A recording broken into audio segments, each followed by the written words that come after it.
Excellent. So, okay, we are getting started, and fortunately, all of you introduced yourself beforehand, so I have a little bit of, although Amy, can you remind me what it is that you're going to do? Hi, yes.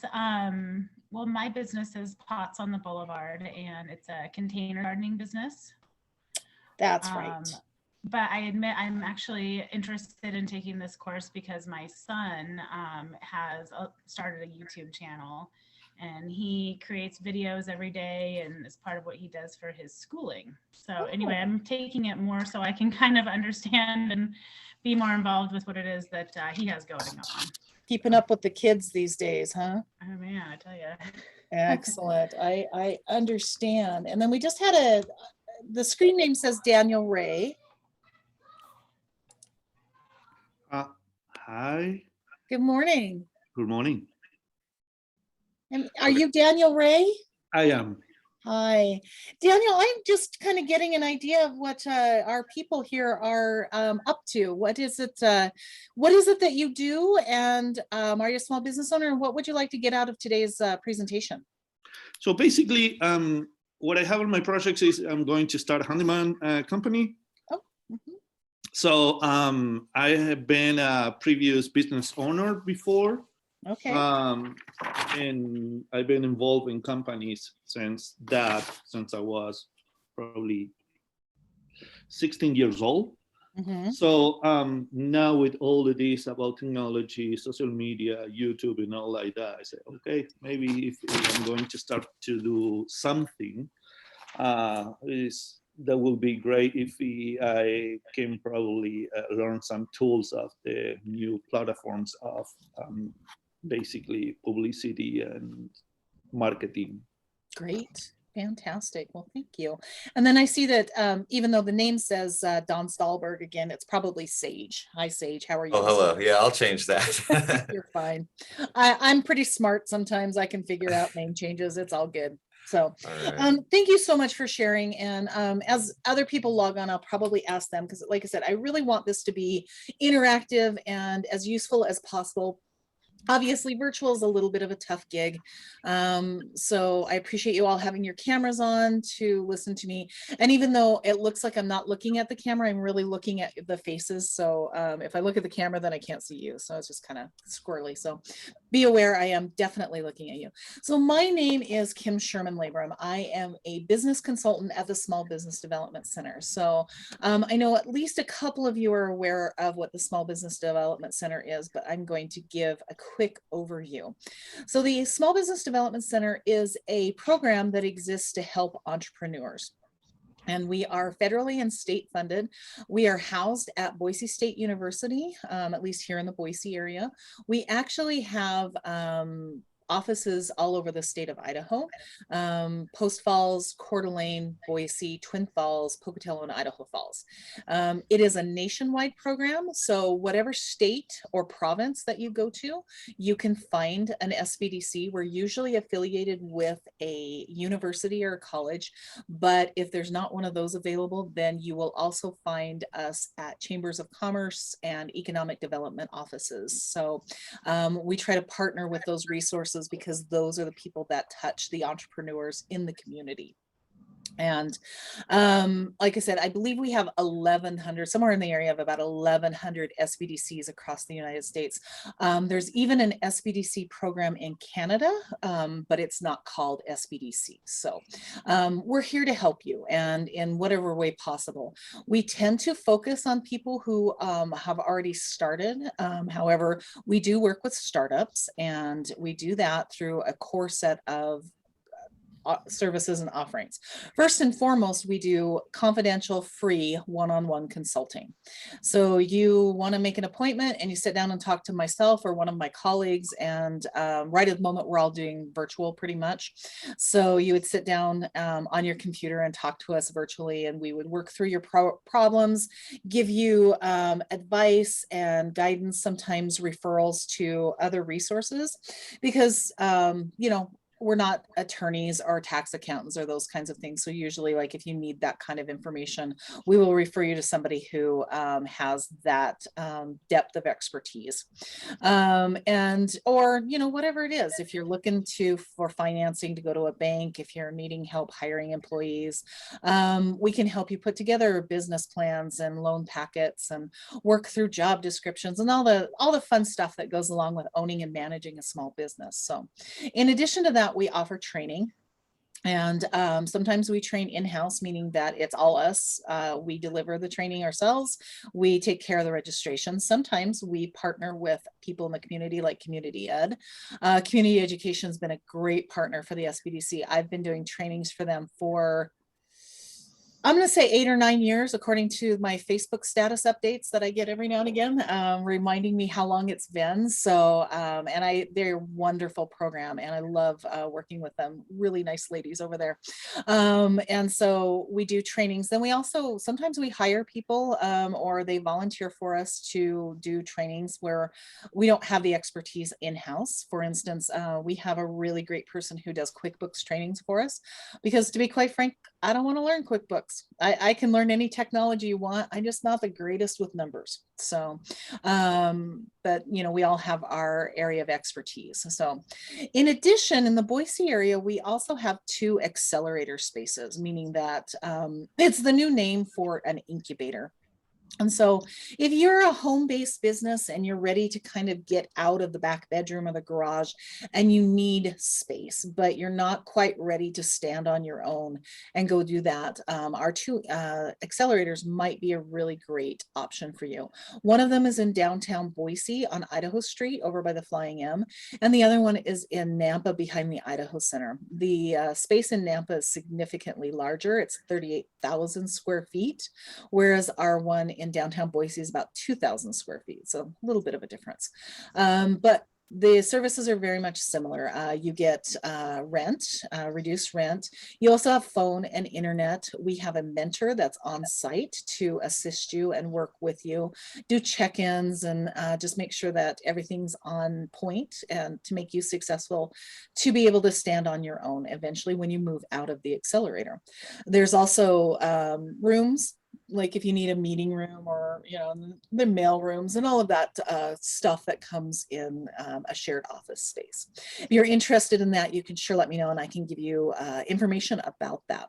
And then finally, this is our 35th anniversary here in Idaho. We started 35 years ago in 1986. For a couple of you might remember that date, maybe. So it is great. And so the great thing about having been in Idaho for that long is that we have a lot of resources. We have a lot of connections with the business community, and we can help people out. And so that is what we do. So if you're interested, you can I'll have my email address. If you want to set up time with me or any of my fellow counselors, you're welcome to do so. And with that, we don't have anybody new who has clicked in, so I don't need to ask what they're up to. So I'm going to go ahead and get started on our presentation because we have a lot of stuff to get through today. So, all right. So YouTube tends to be the place where people watch, right? When somebody asks, where do you watch video? The answer is almost always YouTube, right? There's other streaming services out there where you can watch, like Vimeo or something like that. But YouTube is the place where people go. According to the stats that YouTube has given me, or Google technically, and I need to back up and tell you about me. I guess I forgot to introduce myself a little bit. So I am a counselor here with the Small Business Development Center. I have been working for the SBDC for 22 years. I am a business consultant who focuses on the digital space. So social media, websites, YouTube. I've helped people with crowdfunding, pretty much anything. If it happens online, then I am the person that you go to as a consultant. I'm also what's called a certified Google partner, meaning that I have taken some training from Google and they have given me resources to be able to help people in the community. One of my main foci is Google My Business, the listing, if you're familiar with that, but I also know a lot of other things. And Harsh raised his hands. Harsh, did you have a question?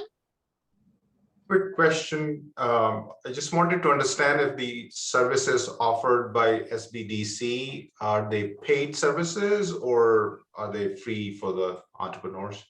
It depends. The consulting is free. Most of our trainings are free. Our accelerators are not. All right. And our referrals out to the business world are free, but they, you know, those people don't offer their services free. So if we refer you to an attorney, then you'll have to pay the attorney. So. Okay, sounds good. Thank you. You're very welcome. Thank you. It was like excellent thing.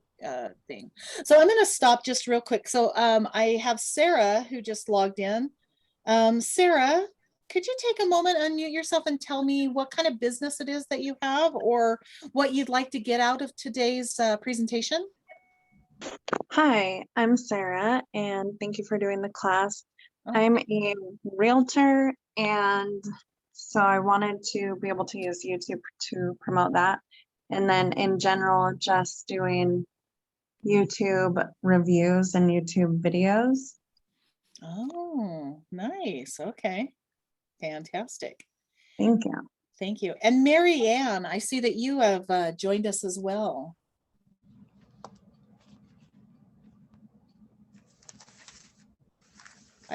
Mary Ann, can you hear me? No, not yet. Okay, well, we'll continue. Hopefully she'll be able to tell us a little bit. Raise her hand, let me know. So I'm going to go. Oh yeah, so I wanted to tell you that because I am a certified Google partner, I have access to resources that maybe the general public doesn't. They don't pay me, but occasionally they send me things like pens. So I have I think these are, oh, no, that's the current logo. So they'll send me little things like that. So that's my big payment. But more than anything is they give me knowledge to be able to share and help with entrepreneurs. And I've helped a ton of entrepreneurs over the years. I've been a Google partner, I don't know, maybe 7, 8 years, somewhere in that area. So it's been a while. Time tends to blur. And so anyhow, but I'm going to continue. So I just wanted you to know what my background and credentials are for this. So I'm just some rando person talking to you about YouTube, which is fine too. There's lots of that on the internet as well. So YouTube has 2 billion monthly logged in users. That is a lot of people watching video, right? 1 billion hours of video per day. That is just, I can't even really comprehend 1 billion hours. That is just such a large number. But I think the one thing that you really want to take away from those big numbers is YouTube is the second largest search engine in the world. Why? Well, it's owned by Google, so it tends to get a lot of traction that way, right? They say that about 91% of the online population in the United States tunes into YouTube. So unlike our other social media platforms, because while technically YouTube is kind of a social media platform, it's different than Facebook or Pinterest or Instagram, right? And with those particular social media channels, you know, there's specific demographics that go along with them, right? So a certain age range, certain genders tend to gravitate towards different channels. And so, but with YouTube, everybody kind of looks at YouTube, from 2-year-olds to 92-year-olds, right? So that is a pretty wide swath, and so that's why it's a great communication tool. So Marianne, I thought I heard you. Can you hear me? Can you talk? Oh yes, I can hear you. Fantastic. Marianne, I would love, what's your last name, by the way? Mandel, M-A-N-D, yeah. Thank you. And also, could you tell me, are you a business owner, or what do you want to get out of today's presentation? Yes, I am a business owner, and we have been trying to do some videos and short clips and add them to our website and, you know, find all the paths, but I'm not super successful. So I'm hoping we can open a YouTube channel and have it all in one spot. That is very handy. And what kind of business do you have, if you can share? Yeah, I have the mixing bowl and olive in downtown Boise. Oh, I know you, or at least I know Yeah. you and I have talked before. Yes, we have. I was like, I know. familiar. Thank God for you, Kim. Oh, that makes me feel so good. Thank you. My head's going to be way too big to get through that door in just a second. So, all right. So, onward and upward. So, thank you so much for that, Marianne. So, anyhow, YouTube is kind of the place to go. Why? And you already know that. That's why you're here. You've recognized that this could be a really effective place to promote your business or whatever it is that you want to do. So, continuing on. So people discover things on YouTube. I don't know about you, but if I need to know how to do something, I go to YouTube. How do I clean my refrigerator coils? How do I replace my windshield wipers? There's a video out there for almost anything that you want to learn how to do, right? Which is fantastic. So, you know, we like to be able to have that availability, and our people who are shopping go to YouTube and they look at stuff on YouTube. So about 90% of consumers say that they've discovered new products and brands on YouTube. So I see advertisements. You're watching a cat video and then they suggest a video and you're like, oh, that looks interesting. And you go to the next thing, right? So, people pay attention to these videos and they engage. And why? Because it's very, very simple. It's a very passive way to be able to access content. You just kind of sit there and it flows in front of you. You don't even really have to touch anything once you start that first video. The beauty of autoplay on YouTube. So, and we already know that your audience is on YouTube. So I think that's just a really great reason to look at this. So the fact that it's such a large part of our culture, it's the second largest search engine, it is a really great channel to add to your marketing strategy. So, all right. Next, so people are engaging with videos. So that means what? They're giving them the thumbs up, they're commenting, they're sharing, right? You watch a YouTube video and you want your friends to see it. You email it to them, you put it on Facebook, you share it in some form or fashion, right? But we have to stop and think for just a second of what role do you want video to play in your marketing strategy? Okay, so this is where we start to get a little bit serious, right? So YouTube's fun. There's cat videos, there's do-it-yourself videos, but you as a business owner have to think about and have to be very clear in your purpose for what do I want this to do? And generally, it drives traffic to a website or something that is going to cause conversions, right?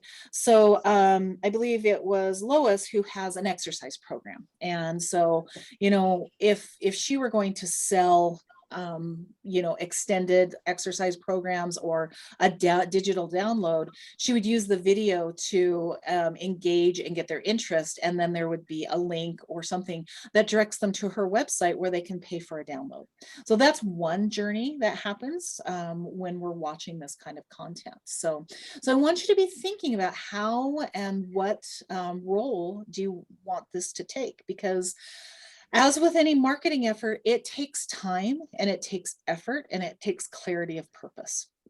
So not all of us are just that natural born YouTuber that can come up with information and stuff off the fly and be able to create content. We have to do some work that goes along with it. So I wish everybody was a YouTube phenom. That would be amazing. But as with most things, that's a few people in the population. So, all right. Okay, so next, I mentioned the customer journey. So most people come in on somewhere along this spectrum. So maybe they started with watching a YouTube video and then they got a bumper ad, and I will explain some ads later on.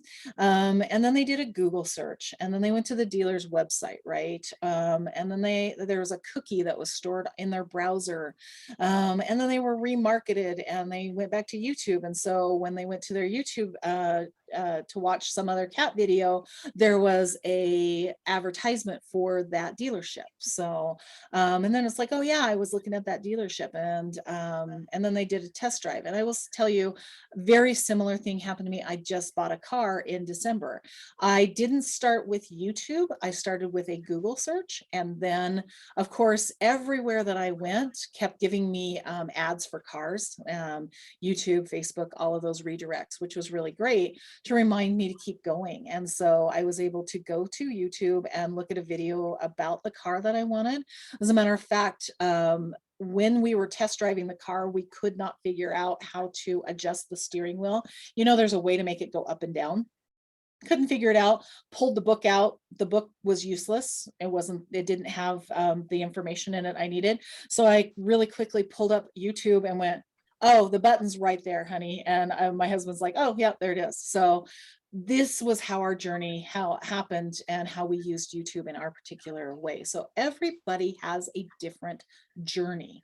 And so I mentioned what Lois's customers' journeys might be potentially, right? So, and you know, for the rest of you, so Daniel is going to be a handyman. And so one of the things that Daniel could do is, and would be very popular, is kind of like tips and tricks for homeowners. I'm assuming you're going with a residential homeowner kind of area. So you're like being able to say, okay, you need to clean your gutters twice a year, right? So that stuff doesn't leak in or whatever, right? And little things like that, so that it starts to connect you, where people are like, oh, he knows about cleaning gutters. I wonder if he knows how to fix those broken gutters that I have. And then it continues. That's part of their buying journeys. Does that make sense? Okay, I think so. All right, cool. All right, so I just want you to think about, like, what do you think that your customer's journey is going to be? So here's our agenda for the next hour and 5 minutes, give or take. So we're going to create a home for your business on YouTube. We're not actually going to create videos, but I'm going to talk about them. If we were in person, there would probably be a little more of getting your phones out and playing with them and doing stuff like that. It's a little harder in a virtual environment to do that. But anyhow, organizing your channel, promoting your business, streaming video via YouTube Live, and then some resources. Okay. Great. Is there any questions before I jump into the next section? And so I can take a drink of my drink. All right, excellent. And you know, you're welcome to raise your hand or interrupt me and ask questions. I love to hear the questions, because I want to make sure that I'm not just like, you know, vomiting out all this information for you. So how do you create a channel on YouTube? It is really easy. So the first thing you have to do is sign into Google, or sign into YouTube with your Google account. So Google has pretty much made it that you need to have a Gmail account for access to all of their services. The great thing is once you have one, once you have a Google account, a Gmail account, you now have access to their calendar and the Drive and the Gmail and YouTube and various and assorted other services and stuff that they have. But you do need to start with the basic Gmail account. If you don't have one, they're free. You can go ahead and sign up. It's very, very easy, right at gmail.com. And so you just sign into your Gmail, and then click create an account. So, and then you get to choose whether it's for yourself or to manage your business. So, and by the way, I will send these slides to you, as well as the recording of this that's going to, strangely enough, go out on YouTube. And so you will have all of this stuff, as well as the notes that are associated with each one of these slides. So I'll make sure that you all get that. I hope to have it this afternoon. However, sometimes the upload to YouTube takes an hour. Sometimes it takes 2 days. It really, I don't know what the difference is, but I've actually had, classes that I've done that are an hour and a half long, take a couple of days to upload. And I'm not entirely sure why that is. So let's see, let me look at my notes. Hey, Kim. Okay. Yes. A quick question. So do you recommend creating a separate YouTube channel for the business, or use a personal one that I have for a long time? You know, that is entirely up to you. That is a management situation. So the one thing I will say is if you have a separate from your personal, then you never have to worry about any content that you from your personal browsing that accidentally gets kind of over into your business account. But it also means that you have to remember to switch back and forth between accounts, which they've actually made that pretty easy. You can switch between accounts fairly easy. So it's, like I said, it's up to you. They do, Google does recommend that you set up a business. If this is for your business, then you should have a business channel and have it associated with a business email. But you can make a business channel with a personal email. So it's up to you, depending on what you prefer to do. So. Okay, thank you. You're very welcome. So, okay, if you are already signed into your Gmail account, it's going to bop you ahead. And so you don't have to do a lot of these steps. So that's nice. Okay. So, oh, here's speaking of the create the channel. So I was already telling, so it's right there. So you can see right here, we've got their login. It says create the channel. And then next you're going to want to go in and upload a profile picture. So it's going to have just a, default, which is usually some kind of colored circle with your first initial in it. And that's fine, but it's probably better as a business and for branding and marketing purposes that you use either a version of your logo or your picture, depending on your type of business. So if your business is like, Stephanie has a cleaning business. So I'm sure her business, because it's called Triple Clean, has a logo, right? But I'm trying to think, like Lois is, it's more of a personal situation. So it's probably better potentially where she might put a picture of herself. So it depends on how you've structured your business, which would be a better choice. And there's no right or wrong one. It's just how are you going to communicate best with your customers? Are they going to recognize your face or your logo better, depending on how your business is organized? Okay. All right. And by the way, you can upload this from anything that you've got stored on your computer or on your phone if you're on your phone. So super easy, just like you upload any other way. So next you need to write a description. And so I want to let you know that the channel description that you write shows up in Google's search results. So you want to be very, very deliberate in how you write your description. You want it to cover all of the keywords and key phrases that you would like people to find your channel about, right? But you can't just list them. You can't say like Dan's Handyman and then have we cover da da da da da da, right?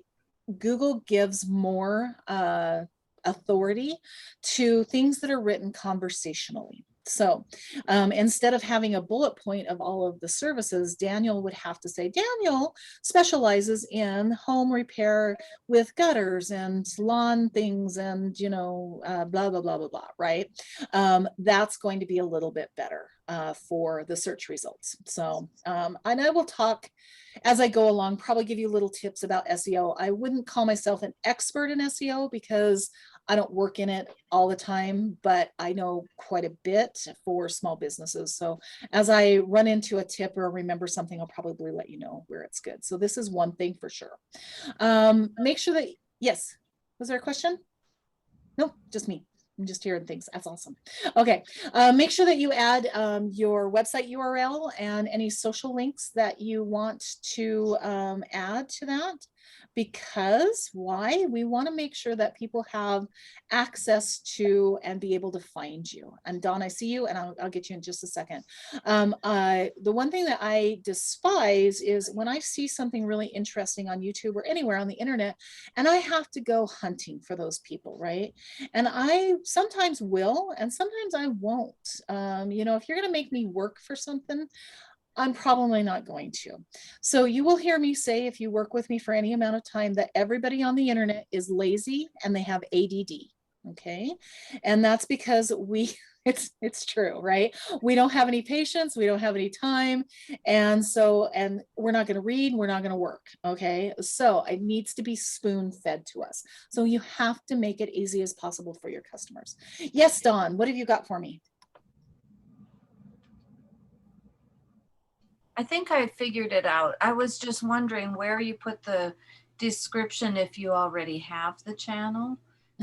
So like, I think I started a channel, but I didn't do any of this. Right. But I think I figured it out. It's under the about. So. Oh, thank you. Great. Thanks. So very smart. Look at that. See, smart people in my class. That's amazing. So, all right. Okay. Well, then let's look at some of the ways we can now customize your channel. So come on. Oh, there we go. Okay, so channel art. So we want to have channel art. So if you don't have channel art, it's just like a banner over the top of your channel. And you have this default that Google or YouTube gives you.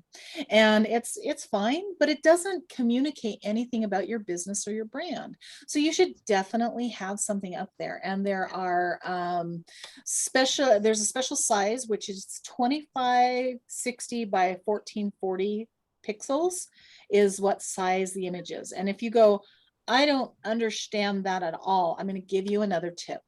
If you haven't heard of Canva, C-A-N-V-A, it's like canvas without the S.com, you should definitely look it up. It is a free resource, although there's a paid version of it as well, that allows you to create online collateral for all your social media channels. So the great thing is they already, if you look up YouTube channel art, it will create a template that is already in the correct dimensions for you to be able to upload to your YouTube channel. You can put in your logo. They've got a really nice library of stock photography that you can use. You can add text to it. It is just a great resource. I'm a huge fan. I actually have a degree in graphic design, have the Adobe suite, and a lot of times I will use Canva because it's much quicker. And just so you know, and a little bit of self-promotion, the last time I did a class, I talked about Canva, and about half of the people in the class asked me if I would do a class on Canva. So I'll be doing a class on Canva at the beginning of May for community education. So if you're interested in learning more about that, look for it in, I think it's May 5th-ish, something like that. And anyhow, so that's how you would create it. If you don't have access or a designer to do this for you, you can go use Canva. Super easy, right? You can also, what else? So Dawn already mentioned that she found the about, but there's also the edit. So you can go and edit your things. You can add sections to your channel like playlists, or to be able to organize your videos, right? So when you upload your videos, you can put them on specific playlists. So if you have a video, for instance, I keep coming back to Daniel because he has such a wide variety of things I can talk about. So thank you for being my guinea pig, Daniel. I appreciate that. So you could literally have a channel or a playlist that is painting tips, and you could have a playlist of plumbing tips, and you could have a playlist of gutter tips or something like that, right? That you create. But you can also create playlists of videos that you want to potentially share with others. So if you have a video that you continue to share with people over and over again in the course of your work, then you can create a playlist that makes it easy to find so that you don't have to search for it every time. And that's a really great way. And it's also a resource. So when people go to your channel, they go, oh, look at that. I know how this is something that's relevant to this particular channel. So. Okay. Okay. The other thing that they have added recently is go live, and we'll be talking about that as well. So, you know, we've had live on Instagram and Facebook for a while, and now YouTube has the opportunity to be able to do a live video. Like this could have been a YouTube live rather than using the Zoom platform. There's various reasons for, you know, doing it on Zoom right at the moment and then uploading it to YouTube. But, you know, if I wanted to do like an Ask Me Anything, I could jump on and do a YouTube live. So, or, you know, you can just upload your videos, which is what I'm going to do with this video. Once I'm done talking to you today, I will get a notification from Zoom saying my video is processed and ready for download. I'll download it and upload it to YouTube. I'll go in and do all the customization, add it to the playlist that it needs to go, and then I'll send you all a link to it so that you can go watch it later if you're so inclined. Okay, cool. All right. Okay, more customization. So if somebody is not subscribed to your channel, so ultimately we really want the currency is to have people subscribe to your channel and also have them turn on notifications. The subscription means that they your videos will show in their feed more frequently because you're subscribed in their suggested videos. But if you turn on the notifications, then they will get a notification every time you upload a new video. So that gets more traction to the videos the minute they come out. So that's one of the reasons to help you get views, right? So if people aren't subscribed to your channel, you can actually make a trailer about your business, okay? And it can talk about what it is that you do. And, it doesn't have to be very long. As a matter of fact, I would suggest not making super long videos because, again, ADD and lazy, right? So if a video is longer than 3 or 4 minutes, we kind of tend to lose people.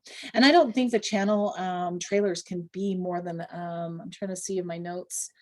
I think they're about 2 minutes long at the most is the longest I've seen. So anyhow, you would definitely want to do that at some point, is make a video that introduces your business and talks about what you do. Okay.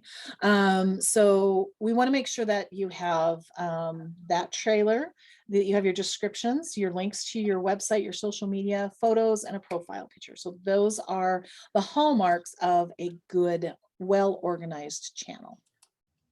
Okay, next we're going to talk about creating videos that help you achieve those business goals, right? So in this day and age, the great thing about YouTube and this little guy, right, is that it is the great equalizer, right? You don't have to have all this fancy equipment. I love this picture that we're showing. Is like, this is like a real, this black and white one is like a television studio, right? We've got a camera on a dolly and we've got the director and the little clippy thing and whatever. But then we've also got this person with their phone, and it is perfectly acceptable to make videos with your phone. As a matter of fact, videos with done with phones tend to get a lot more traction because people feel that they're more authentic. If a video is overly produced and looks super, super professional, you don't get as much traction and much views as you would something that's a little less slick, depending. Okay, if you're Nike, we expect you to have a very high production value video. If you're Bob's Candy Shop, it can be a little less, right? And we tend to trust that, right? We especially when you're like trying to make that connection with a small business. And that's the great thing about social media in general, is that we feel connected with our social media and our small businesses. I may never have met some of these people that I follow on YouTube, but I feel like I know them because they share a lot of their life, and it's really a great experience. And I always posit that people do business with people, they don't do business with companies. And so if I feel a personal connection to a business, I'm going to be more likely to do business with them than just somebody random. So, hey, Dawn, you still have your hand up. Do you have any more questions, or did you just not drop your hand? I probably just didn't drop my hand. Okay, just wanted to make sure I wasn't ignoring you. Okay, great. So great things. So anybody can make a video. Literally, if we were doing this in person, I literally would be like, everybody take out your phone and make a video real quick. And we would have done that. That's just not, that's not going to happen today. And I apologize, but we all make concessions for the COVID, so to speak. So, I just want you to know that because this is the great equalizer, it's not just a platform where the large brands are advertising, right? You get to be in competition or in a way with them. So things that you want to think about when you're shooting your video is, what is the purpose of this video? Okay. Just because you can make a video, what ultimately is the purpose? So I'm going to go back to Daniel. So Daniel is, if he tells us a really cool tip about painting, ultimately what he really wants is for somebody to look at that and go, okay, I could do that, but I could also hire him because I don't want to get up on a ladder and do it, right? I don't want to do taping, whatever it is. And so, and it also helps establish your legitimacy as a small business owner and somebody in this field. So think about the purpose. And ultimately, as a small business owner, your purpose should always be the conversion. What's the conversion? Well, probably them paying for your good or your service. So that's the conversion point. And some people have different conversion points, but in general, the end game is somehow going to be that. Now, you could just be, I want to be YouTube famous, and you're just looking for views. I mean, that's fine too, but we're not talking about YouTube influencers at this point. Most of you have a small business, and so somehow we want to bring business to your small business. Okay. Did somebody have a question? Nope. Okay, cool. Hey, Kim. Yes, ma'am. I just wanted to share really quick. I took another class, not related to YouTube, but they were talking about shooting photos with your phone. And her number one tip was to clean your lens, and then clean it again and clean it again. And their biggest tip was making sure that your lenses are clean. So anyway, I just wanted to share. That is fantastic. And I'm actually I'm writing a note right now so that I can add that to my presentation, because you are absolutely right. Clean your lens. That is fantastic. And also you will hear people say, always turn your phone this way so that you can do the video this way rather than this way. And in general, yes, that's probably what you want to do. That's what they're showing right here, because that's the way it's going to display better. Otherwise, you get that weird thing on YouTube where you get the video and then you get this thing on the top with those borders and everything. It's kind of weird. So do it landscape. So, okay. Other things, are you creating it to engage and build a connection with your audience, right? Will it help inspire people to feel good about your brand? So that's another reason. Does it inform so people can see you as an expert? So, okay, those are the things I want you to think about when you're creating these videos. Okay, whose story are we telling? Is it the business? Is it your personal story? Is it your dog, who's the mascot of the company? Which naturally leads us to who's the star of your video. So when I meet with clients and I say, hey, your business would really, really benefit from video, most of the time I get a lot of pearl clutching and, oh, I could never be on video. Oh, it's terrible, because we're camera shy. And I get that, right? It's fine. And I will tell you, I had some of that too. I was like, I don't want to be, and I didn't, but I would tell my clients to do it. So I was definitely not practicing what I preached. And when COVID hit and I had to be home, I started doing Instagram live videos to get used to doing Instagram live. And then I also last fall started doing a series of quick technology tips on YouTube, so that I could be very, very comfortable. And also being on Zoom anywhere from 4 to 8 hours a day with clients makes me very comfortable with staring at my face now. So I'm kind of used to what I look like now. So I'm a lot more comfortable. But that being said, if you're going to be the spokesperson for your company, and I think that you absolutely should, we really, again, connect with people, then I think that you 100% should just get comfortable with it. How do you get comfortable? You just start doing it. And you don't have to publish all of them, but you have to do them. And you just, and they're the first ones are going to be bad, and that's fine. We're all bad at things at the beginning. It's not a bad thing.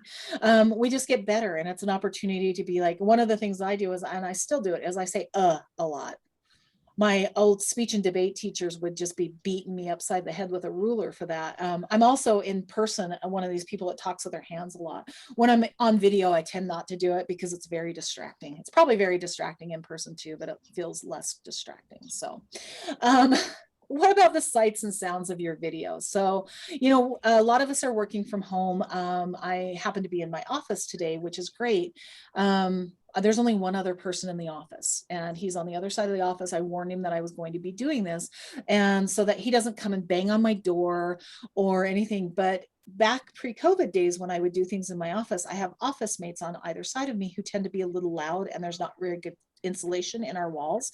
So you can literally hear them talking through. And so my microphone would catch all of that ambient noise.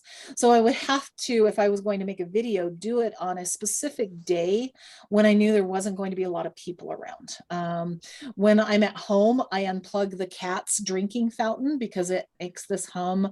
If my husband's home, I'm like, honey, you need to turn off ESPN for 14 minutes for me. You know, those kinds of things. I'm like, stop running. He's like, can I run the dishwasher? And I'm like, not right now. You know, so there's those things. Be aware of the sights and sounds that are around you. So sounds and lighting. So the one thing I love about my office is I have this huge window right here that you can't see, but it gives me this beautiful natural light that really helps. I have my fluorescent lights on, but fluorescent lights tend to give you a kind of a yellowish cast. So I love that my light comes in. Another trick that you can do if you're sitting in front of a monitor is open up like a blank Word document and have that white open. It will bounce more light onto your face. So just a little extra tip, right? So what kinds of ideas should you do? What's the process for your service? You know, because a lot of people are like, I don't know what kind of videos to make. So what's the process for going through, like, if I were to say, like, you wanted to set up an appointment for us, I'd say, go out to our website, click the button, answer the questions. Then our administrative assistant's going to contact you and ask you and give you the referrals to where you need to be, and then on. So that's the process. So I could walk through that. I've actually made a video of, like, when we met people in person, is how do you get to our space, because we're in the business building at Boise State and it's a little confusing. So I'm like, here's walking from the parking garage up to our space. That's not really a issue right at the moment, but in 6 months it very well might be again. So how does your product work? So, you know, having something and showing actually how it works, if you have a physical product, is a really great idea. How's it made? I can't tell you the number of videos I have watched of people making things, pottery and melting things and sculptures and just anything, any kind of making it, how they make candy. I think it's great. So also, how do you make your videos stand out? How can you be interesting? So I think you need to think about what your personality is going to be like. And by the way, your online personality doesn't have to be like your personality in person, right? It's just, we want to make sure that it's interesting and that you're animated. So if you're normally kind of a low-key person that has a quiet voice and you don't make a lot of eye contact, it's very hard for people to engage, right? So instead, you want to make sure that you've got a face going on. You're paying attention to what your facial expressions are. Maybe you use hand gestures. You speak loudly and clearly, and that way people can engage with you. Nobody wants to talk to the top of your head. Nobody wants to watch the top of your head.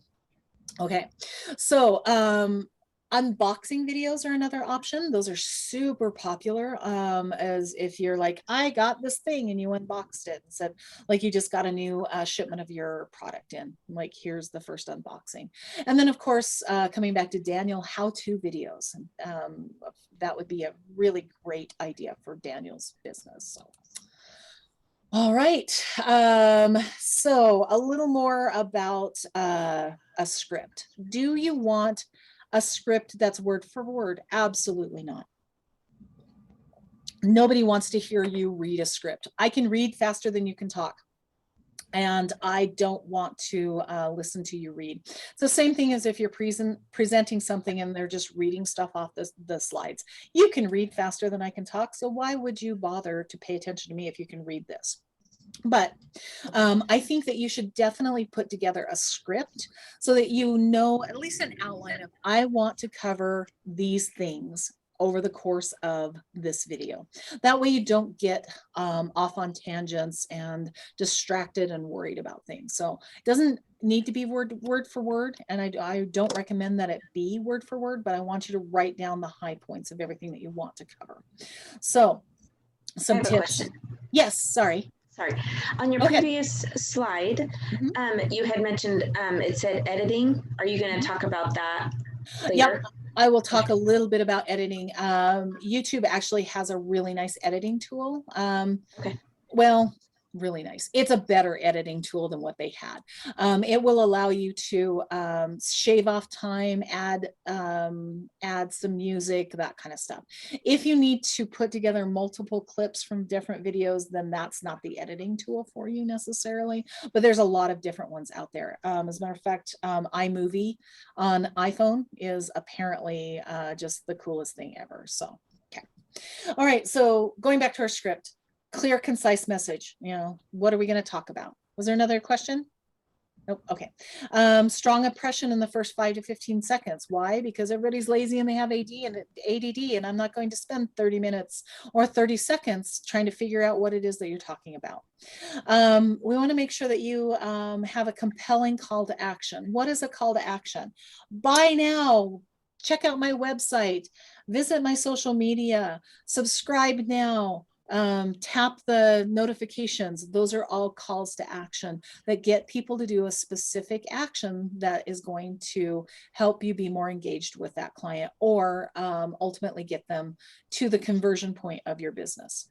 So you get to steer the conversation. So you're in charge, as long as you don't go off tangent and kind of let somebody else steer the conversation, right? So okay. What's next? Okay, so we already talked about lighting a little bit. We've talked about sound a little bit. So also space. So in this particular case, I'm in my office. So you can kind of see some of my artwork in the background. This big dark thing right here is actually a window shade. Normally it's up because I like as much light in my office as I can, but I put it down today because you can see people walking by. And I didn't want that distraction in the background of somebody walking by in the middle of this presentation. So be aware of your background. If it's cluttered, clean it up.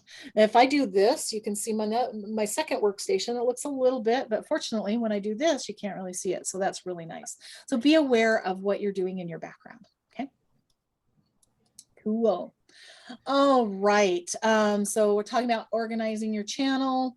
So some people are going to find your channel before they watch the video for some reason, depending on what their search results are. So you want to make sure that there's content there that's going to engage them. Titles, interesting pictures. We'll talk about that. And some viewers find you because they searched for a topic and they saw one of your videos and then went to your channel because they liked what you were saying. So there's different ways of getting into these spots, right? So we've already talked about the well-organized channel with the introductory video. We have our playlists, we have engaging channel art, and we have a helpful description. Okay, so this is a really nice, well-organized channel. So making sure that I have, sometimes I put the same thing in my notes twice. So I want to make sure that I covered everything that I needed to. This is why I have an outline, so that I can cover all of the things that I need to. Okay, how do you upload? Well, you click that little camera right in the upper right-hand corner and you click upload. And you can actually select a file and it'll find the file on your computer or on your phone, or you can drop and drag it, however, and you just upload it and there it goes. It's super easy. I've already talked a little bit about live and I will continue to talk about that as well. So when we upload the video, we want to make sure that we have that engaging title. I told you about that, right?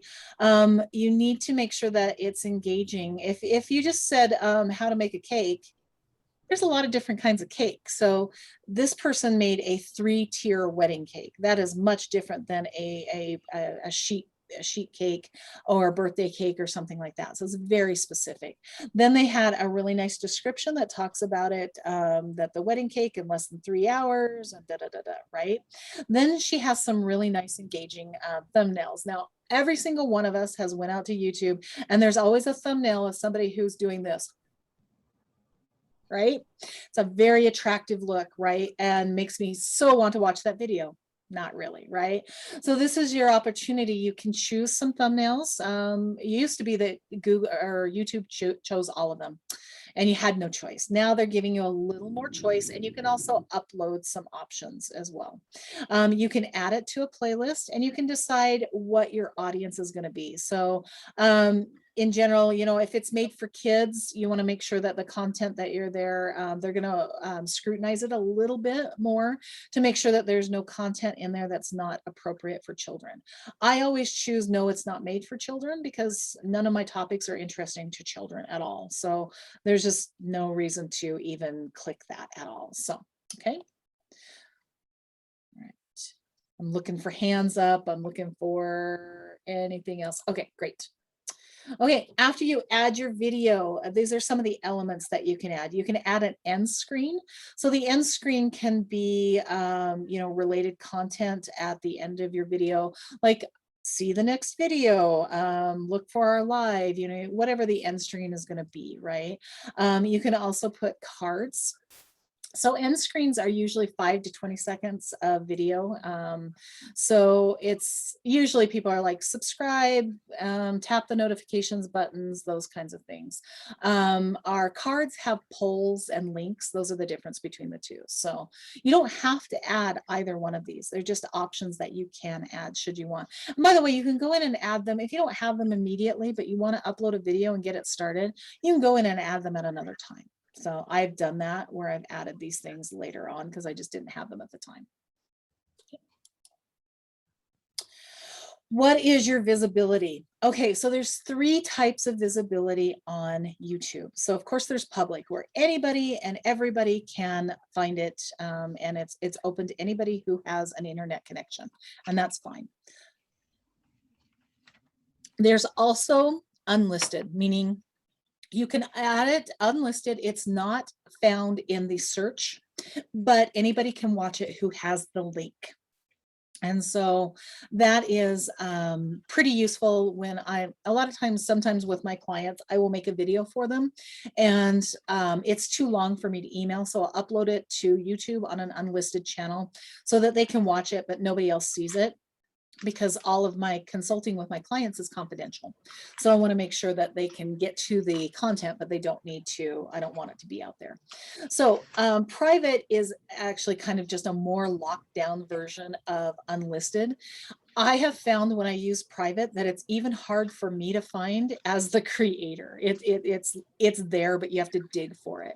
So I don't tend to use private very often, but there might be an option where, I don't know, you're charging people for the content and you really want to lock it down. So there's that possibility. Generally, either public or unlisted will be the 2 that you want. You can schedule when to make your video public. So if you want to have like a grand premiere and say, you know, you get it uploaded and ready to go. And like, you know, I told you that sometimes it takes a while and you want to make sure that it's ready to go at Monday at 1 o'clock. I start the upload and schedule it to publish Monday at 12:59. So then it's ready to go. So that's one of the reasons that you want to do that. And then you can also spend your time, you know, promoting that it's going to premiere. So that's a marketing thing that you can do. Just want to make sure there's other things like, are there kids appearing in the video, and make sure that you're following the guidelines. So a question. Yes. On that, so like if you wanted to create training videos for employees and you only wanted your employees to see that, which option would be best? I would probably go with unlisted. Okay. Unless there's some real proprietary content or something that you're really wanting to lock down. Just because just because I've had so much trouble finding the private, like I've uploaded a couple on private and then I've lost them and had to go digging for them. I did eventually find them. So it's just, okay. So, and by the way, YouTube is just like Google. It updates stuff constantly. So something like if it's right here today, tomorrow they may do an update and they'll move things. And so I've been in classes where I'm doing this live and I'm like, it was just here. And now it's like, okay, cool. So just be aware. If it's not where you remember, it's fine. They've probably just moved things around. Keep digging. It'll be there. Okay. And at the very least, do a YouTube search, do a YouTube video. Where is such and such? And there's probably a video out there from somebody else who's made a video. Okay. Okay. All right.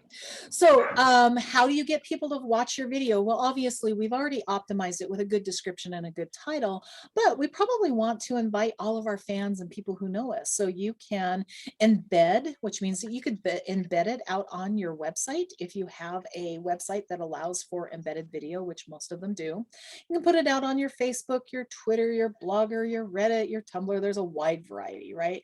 You can share the link in email and send it to your email list. So you want to get the word out. You want people to start looking at it and, pardon me, get those views as quickly as possible. So, all right. Again, here's your, your YouTube channel. So it's interesting. They've put YouTube in the center of this. I actually have a very similar graphic that shows my website as the center of my digital universe with these kinds of things all around it. But it is, they stole my idea because I'm pretty sure I didn't steal that from them, but I have a very similar graphic to this. So anyhow, what we're doing is we're driving that traffic from your website to your YouTube channel. And then ultimately your YouTube channel should probably drive traffic back to your website so that it can convert. Your social media, same thing. So it's all interactive. There should probably be connectors between all of the other items as well. So, okay, cool. No questions. Great. Okay. Paying attention to your analytics. So what's the point of doing this if nobody's watching your videos? I mean, I guess if you're a narcissist and you just like to see yourself on camera, cool. There's nothing wrong with that, right? But ultimately, if you're trying to do this to promote your business, you should be paying attention to your analytics, going and seeing how many people have looked at this. When did you get a spike? I mean, if you look at this particular thing and you see a spike right here and right here, I'm like, huh. I can usually go back and go, well, that's the day that I did it, posted it out on Facebook and people went and looked at it, or I sent an email out. And so I can do a direct. A lot of times with the SBDC, when I see a spike in something, when we haven't done anything in particular, I go and start looking and there's been a news story about one of our clients. And invariably, that's where the spikes come from every time. So you want to be able to track those kinds of things. So paying attention to not just how many people are looking, I'll get you in just a second, Daniel, but what kinds of people are looking. Men, women, what age groups, those kinds of things, how long they watched your video for. Did they watch it all the way to the end? Did they only watch the first 30 seconds? That kind of stuff. Yes, Daniel, what's your question? Oh, you're muted. You're muted, hon. I can't hear you. I appreciate you muting yourself. I get it. Go ahead. Yeah, No, just in now case you have to you don't know repeat what's going to happen in the house. I get it. Exactly, my dog. So my point was basically something that you already say after I raised my hand, but it's basically if you can have more data of the analytic analyze, basically the analytic. Right. If you can, Yeah. for example, as you say, oh yeah, at that time I upload this video and I send it by email or I put it on social media. Can you see that when you do it through YouTube? You can get some of that data. You can, there's some direction, like it'll say kind of where it came from, I believe. And, I'll have to look at analytics. My question is related. If you have to relate in your memory, whereas my memory is not very good, or they can tell you some data so they can say, oh yeah, so basically I can continue doing it this way to see if the peak continue too. I am going to have to say, I need to double check and look at what's in the analytics because I haven't looked just recently and I don't want to give you bad information. So let me make a note and I will look that up and I will answer that either via email or if I have time, which I'm not going to have time. I've got 25 minutes and a bunch of slides to get through, but I will answer that for you later. Sorry for the interruption. No, I need to, it's good. I should have looked at that beforehand. So I appreciate that. So it's good. Okay. I do know that you can look at how long people watched, what their demographic is, those kinds of things. So it's all very handy. All right. Next, upward, onward. So promoting our business with video. So I'm actually going to play a video for you. So I'm going to start this. If you can't hear it after about 10 seconds or so, it starts really quiet, let me know.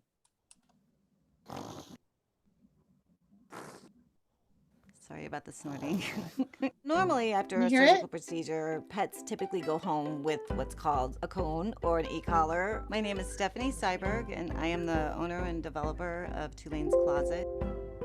When I was in veterinary medicine, I had a lot of clients come and ask if there was something else out there that they could use, and that's how it kind of got started. I had an idea. It's a one-piece post-surgical pet garment. The advantages of the Cover Me by Chewy is that they can eat, sleep a lot easier than wearing a cone. They can actually get through their doggy door. They can relax comfortably. Video can show people what it's made out of, how to put it on, how easy it is to use the potty cover. YouTube, it's great for people that are just starting a new business or small business owners like myself, because we're all on a budget. As you see that business is growing, you can always add to that at any time. We have doubled almost every year since we started in 2013. There's so many people now that really consider their pet their family, and they want them to be comfortable. I think a lot of dogs are a lot happier right now.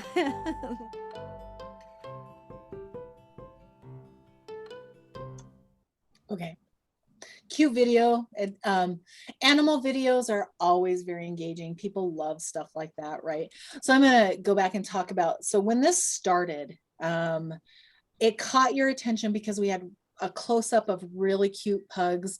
And when I was testing this earlier with Erin over at Community Ed, I'm like, can you hear that? She's like, yeah, I can hear the pugs breathing. You could hear them snorting because pugs have that thing going on with their nose. So that made sure that it was engaging in those first couple minutes. I'm like, oh, close up of this, what's going on with the dogs? Because I love dogs, I love animals. So that for me was very engaging. If you don't like animals, then it's less engaging. But we want to make sure that it's engaging. Those first few seconds are really going to capture my interest. Okay.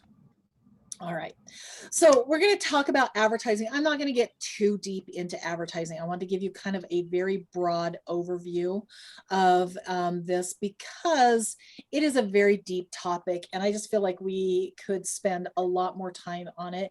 This would be something that I would really recommend that you maybe come in, get on a video call with me on a one-on-one situation, and we talk about the advertising for your business specifically. But I want to talk, like I said, want to give you the overview. So obviously advertising funds YouTube. It funds Google, and you can get in front of a lot of people by using the advertising options on YouTube. So we have things like in-stream ads that run either before or during the videos on YouTube, also on their display network, like on their partner affiliates. So you also might see YouTube videos embedded on other websites, depending. With those in-stream ads, you can skip them after 5 seconds. So video discovery ads are only on YouTube, and they're seen in the places where people discover content. It seems pretty, and I'll talk a little more about each one of these. Outstream ads are shown on partner sites. So I mentioned that. And they tend to be available on mobile devices and tablets rather than desktop. You've seen the non-skippable in-stream ads that are 15 seconds or less, right? And so viewers can't skip that particular ad, right? And then we have bumper ads that are designed to increase awareness, which they're only 6 seconds. So I'm going to talk about each one of these a little bit. So Google has taken these formats and looked at it as a situation where we have a bite, a snack, and a meal. So the bite, 6 seconds. And it says, can you really communicate anything in 6 seconds? Absolutely. You've all seen YouTube videos that have a 6-second ad that you will remember, right? And of course, I am blanking on the one that I wanted to tell you about, but I'll come back to it. So our snack is that 15 to 20 second one. And then there's a meal where they're 30 seconds or more. I've gotten into ones where I was watching them and I realized the ad was 2 or 3 minutes. And I'm like, I don't even watch videos that are 3 minutes long. I'm not going to watch an ad that's 3 minutes long. But the fact that they're there, okay? So there's a wide variety of options should you get into advertising. It's for all attention spans. So here's another video. I'm just going to click on this, it's 6 The next seconds. basketball highlight video could cost you up to $1.31 in data. Switch to Xfinity Mobile and save. Okay, that's cute. All right, so you can definitely get a lot of bang for your buck. And so I think that was a 6 second video, and that was very, I'm like, oh, Xfinity, cheap rates. Okay, cool. It really communicated, and it was fun. It was interesting, right? So, okay. So I'm going to jump to our next screen because we're rapidly running out of time. So here's a 5-second video that you, after 5 seconds, I can skip it. You'll see.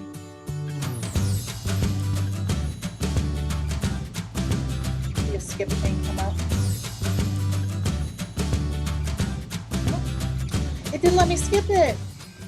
Okay, well, I lied, my bad. So, okay, so there's our 15-second video. That's awesome. So I'm not going to make you watch any more ads, but I will say that the companion banner is the one that I thought was really interesting. Is if you have this in conjunction with an ad that you ran with that's skippable, you can have this companion banner up here in the upper right hand corner that refers back to it. So they got that quick little bit and they skipped it, but then all of a sudden this is up here. So I think that's a really great thing to look at. So if you want to get deeper diving into ads, we will, like I said, let's make an appointment and talk about it.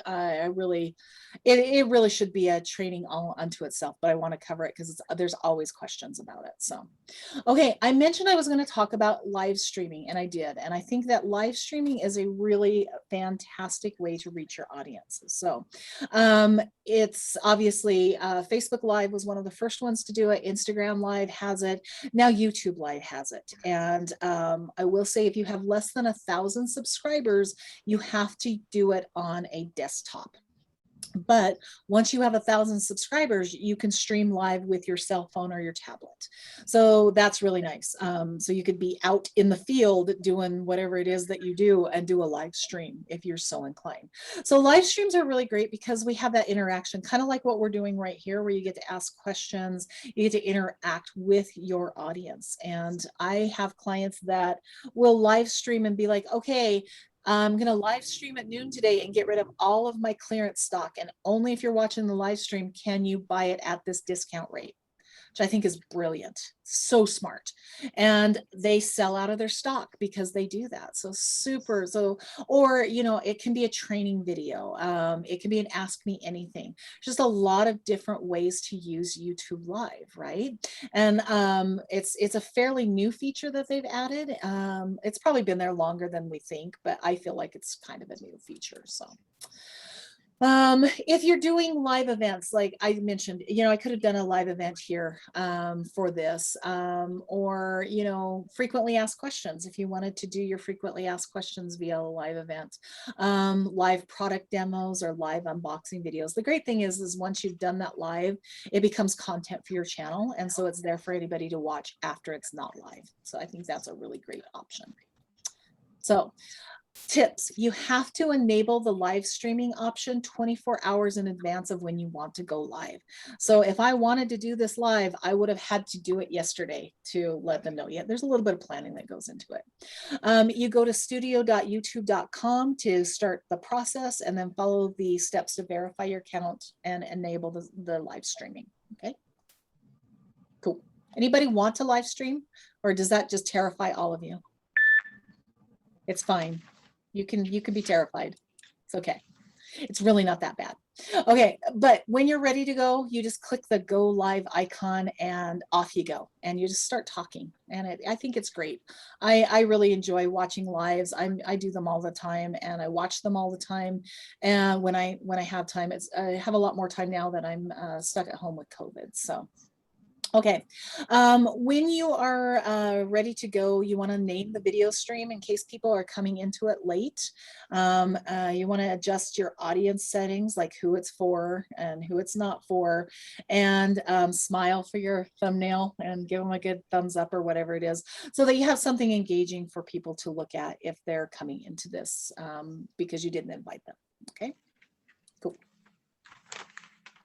Okay, go through your checklist. Test your setup, right? Make sure everything's working. There's nothing worse than getting into a live with somebody and then their audio's not working, right?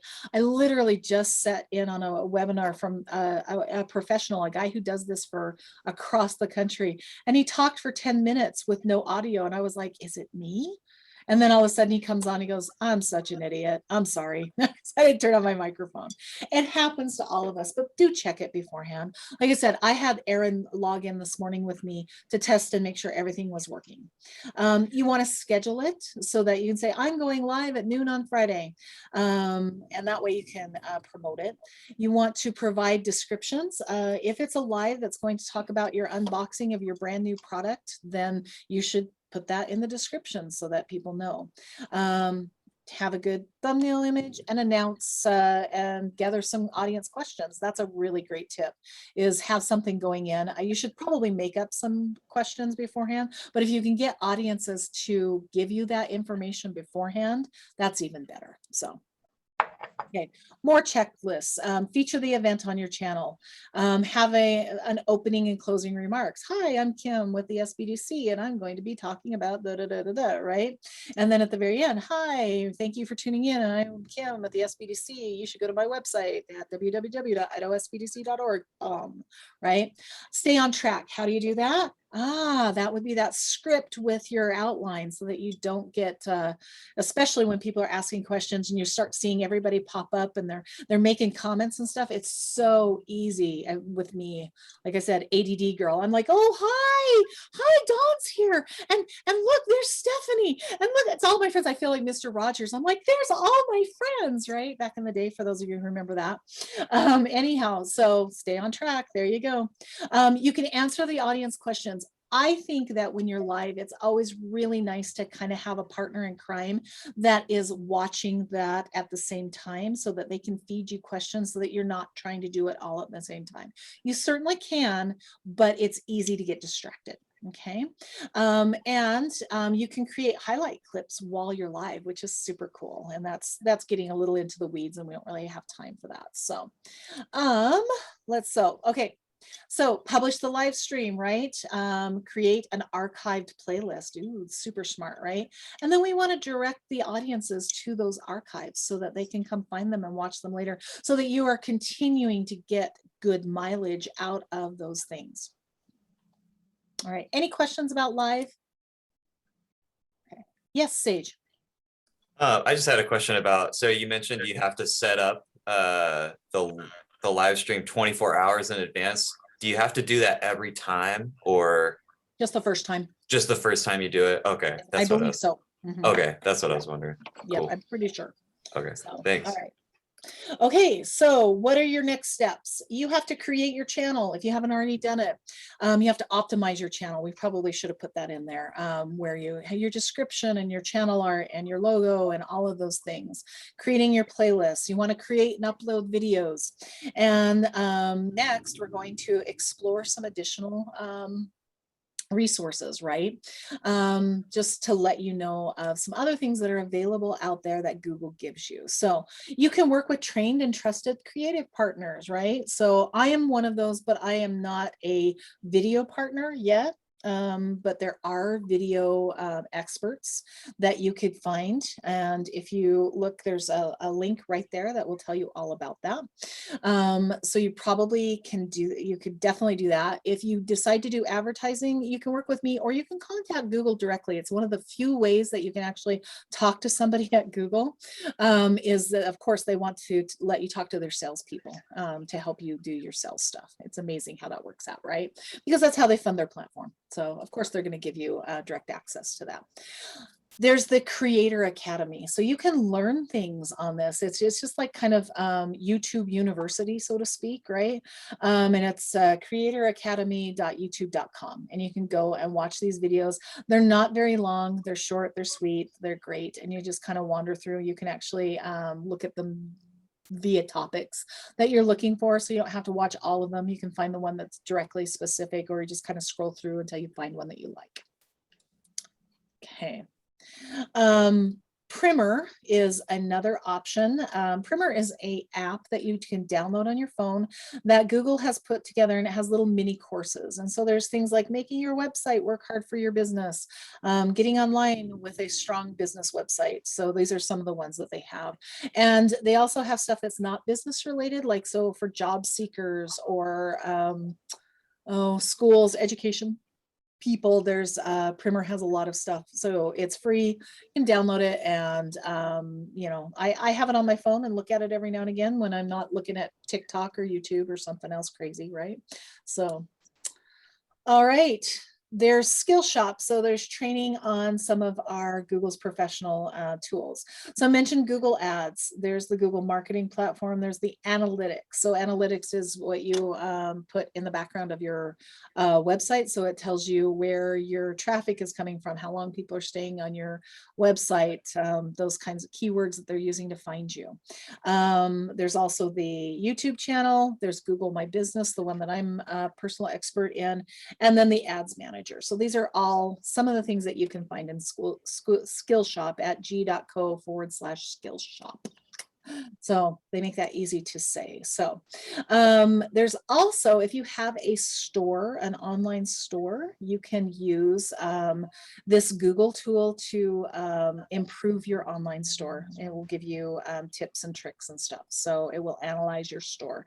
If you're, I don't remember that anybody's selling anything in particular. So, but it's there. Or if you know somebody who has a store they're selling, you should refer them over to this. I think it's a really cool resource.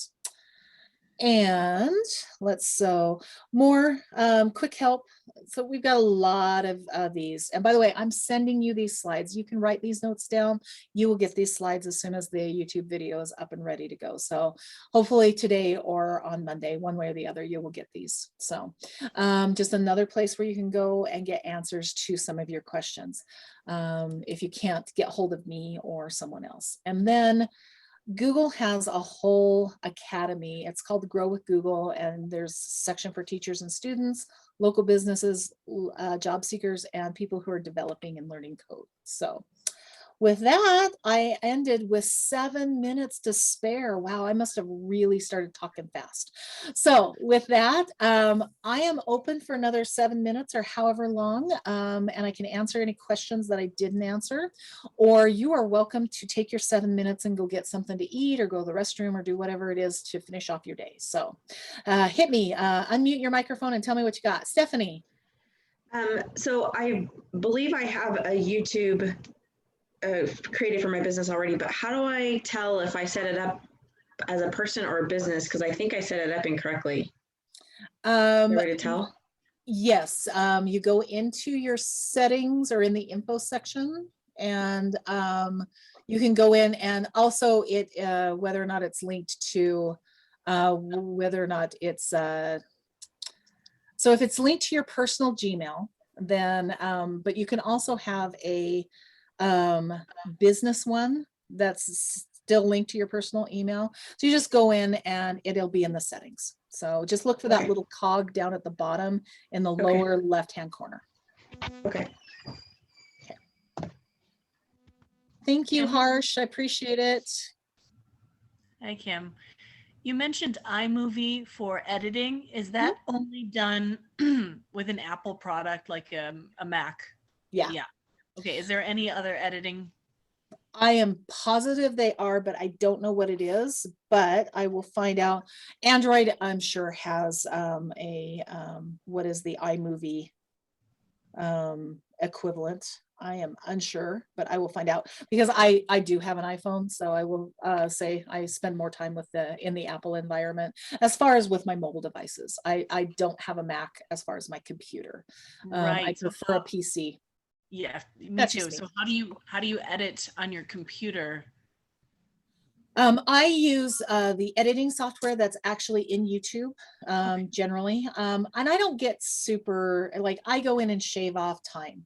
So I'm like, or I add like the cards at the beginning or something. I keep it pretty simple because I don't want to get into real deep editing.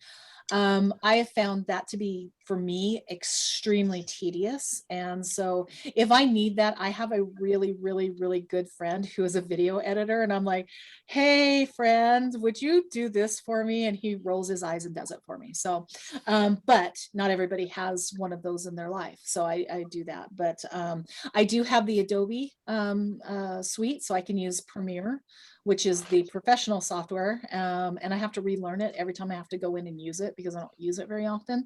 But there's a lot of different options, and I will find all of those options and send you a list along with this when I send it out. So thank you, Kim. I know that there's one, I just started using it. It's called OBS Studio, and it's mostly for live streaming, but I believe you can use, it's a free software that you can get, and it's for Mac or PC. And I think you can also use it for just video editing, but so OBS Studio is what it's called.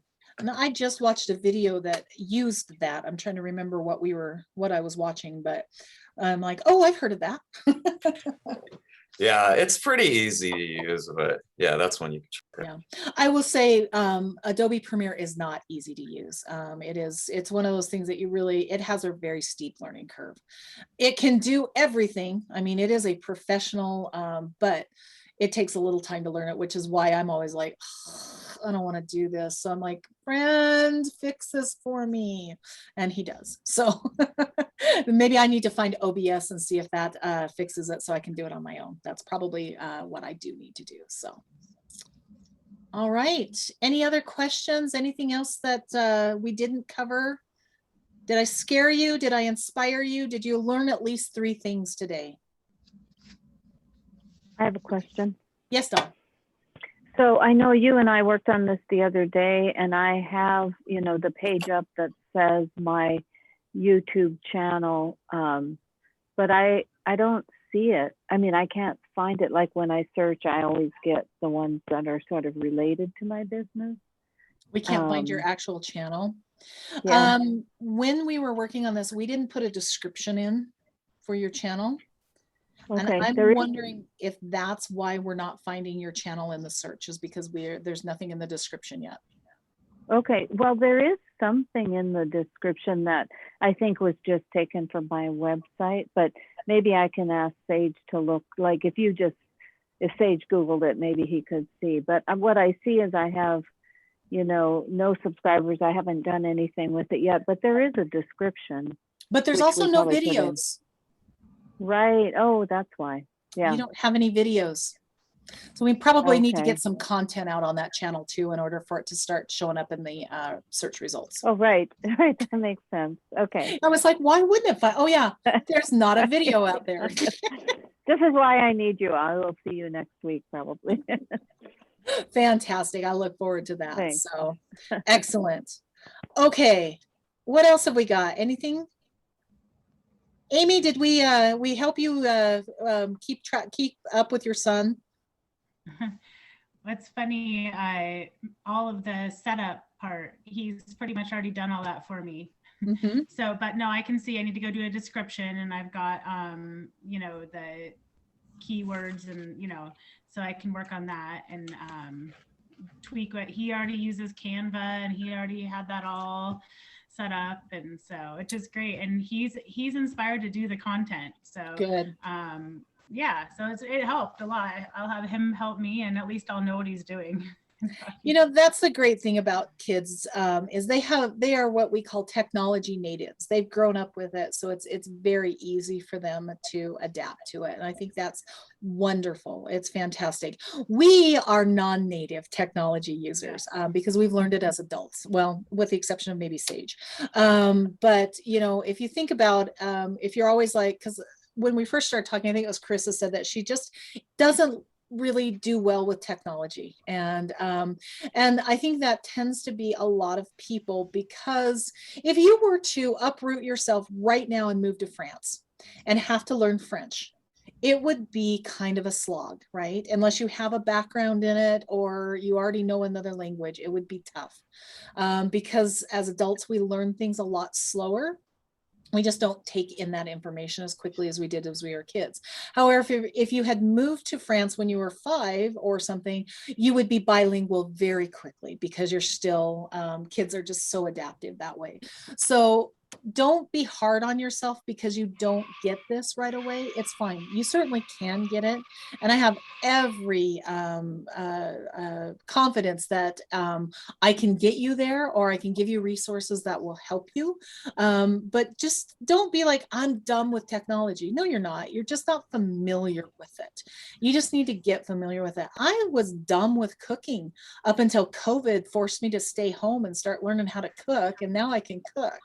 But you know, prior to this, I'm like, nah, my great talent was ordering out, and I was really good at it. So, and so, you know, it's the same thing, like things around the house. I'm not very handy, so I needed Daniel. Could I YouTube it and figure it out? Probably, but I don't want to. I'd much rather pay a Daniel to come do it. Who knows how to do that? He just probably intrinsically knows how to fix things. Like my neighbor is always like, hey, I fixed your lawnmower. And I'm like, oh, good. That'll be great until the next time I break it, because that's how I roll at my house. So I'm really good with computer technology, terrible with other kinds. So can't set up a stereo system to save my life. So anyhow, we all have places where we excel. So I want you to remember that it's not, you can learn. It's fine if you have the patience to do so. Okay. Well, it gives me a lot more confidence in building the content and putting the videos on there and stuff, just kind of knowing a little bit more about it and how important, you know, just getting out and doing it is. Yeah. So, and that's the big thing. I mean, just do it. And then you start to learn these things, because that's how we learn. And by the way, as adults, we usually have like a lot of repetition. A minimum of 3 usually is, you know, you need to do things 3 times in probably pretty quick succession before you start to really understand it. So keep that in mind, that if you don't remember it every time. That's why with Premiere, because I use it 3 times a year and I have to relearn it every single time I go in and use it, because it's just, and then do I want to learn it? No, I really don't. So, but I can do great things with Photoshop and Illustrator because I've been using those for years and I've taken the time to learn them. So. Well, I took your advice from the Instagram class last week and tried to, you know, post more, just start posting, and that's really helped. Just familiarize with it and kind of understanding the different parts. So now I can apply it to the YouTube, hopefully. Excellent. Yeah, that's with social media and all of these things. It's just get in and use them. They've made them pretty fail-proof. You know, it's not like the early days of the internet where you can like literally delete an entire website by clicking a button, which by the way, I've done. I was like, oh, what does this do? Click, gone. Or you delete a file on your computer and it just eliminates your entire, remember back in the days of DOS when you could literally wipe your entire computer by hitting that reformat button? I mean, so they've made it a little bit harder to make colossal mistakes like that. So that's why dipping your foot in, getting in there and starting to do that is probably your best bet. So jump in, have fun, and email me if you have questions. If I don't know immediately, I'll find an answer for you. Cool. Thank you, Kim. You're welcome. It was lovely to see you again. Any other questions? Thanks, Kim. Okay, everybody have a great weekend. It looks like it's going to be beautiful. See you later. All right, I'm going to end our time together. Bye.